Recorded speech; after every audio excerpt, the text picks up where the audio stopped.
I'm Steve Wiggins, and this is the Groundworks Ministries podcast. Today we're reading from the book of Numbers, chapter 16, and let's focus on verses 31 through 33. Just as he, Moses, finished speaking all these words, the ground beneath them split open. The earth opened its mouth and swallowed them and their households, all of Korah's people and their possessions. And they went down alive into Sheol with all that belonged to them. The earth closed over them, and they vanished from the assembly. Numbers chapter 16, verses 31 through 33. There's much said about God's love, and it is true that God is love, and He loved us so much that He sent the Messiah, Jesus, so that sinners might be saved. But in no way does God's love negate the fact that God is also just. The Bible also says that God will by no means clear the guilty. And oftentimes we can confuse God's love with His long-suffering, that is, His patience with us.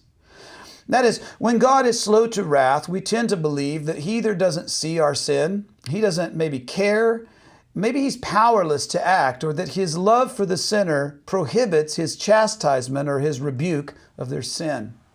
Today's chapter is a clear picture of the Lord's judgment of sin. And God judges sin because He cares.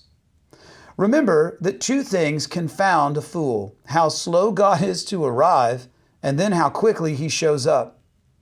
In sharing the gospel of the Messiah with Jewish people, you may run into those who say that they don't even believe in Satan, or that they don't believe in a literal hell, where God would send people who refuse to believe in Him. And I suggest that you share Numbers chapter 16 with them. Numbers 16 also gives us a very clear picture of hell. Man went down into Sheol, that is the grave or the abode of the dead, with all that belonged to them. They say you can't take it with you. And they say that because perhaps they've never even considered this chapter. Notice the scripture reads that Korah's family and the families of his allies went down alive into Sheol. It wasn't that they died and then they were committed to the grave like a funeral. No, they went down alive. And hopefully, this account lends urgency to your calling to not only obey the gospel, but also to share it. Because we can plainly see that the Bible teaches that there is a literal hell, and people can and will go there. Just as heaven is a prepared place for prepared people, so hell is also a prepared place for the unprepared. And we often think of those believers who will be alive at the time of Jesus' return, how in the twinkling of an eye that the believers will be taken up. But today we get an often neglected view of the non-believer who will be on the earth at the same time of Jesus' second coming, and how they will be judged and descend alive as quickly as the living believers are taken up. Consider 1 Corinthians 15, verses 50 through 52.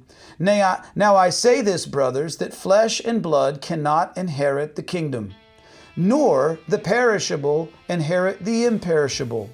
Behold, I tell you a mystery. We shall not all sleep, but we shall all be changed in a moment, in the twinkling of an eye, at the last trumpet. For the trumpet will sound, and the dead shall be raised imperishable, and we shall be changed. Think about these things. I'm Steve Wiggins, and this is the Groundworks Ministries podcast. Check us out at groundworksministries.com.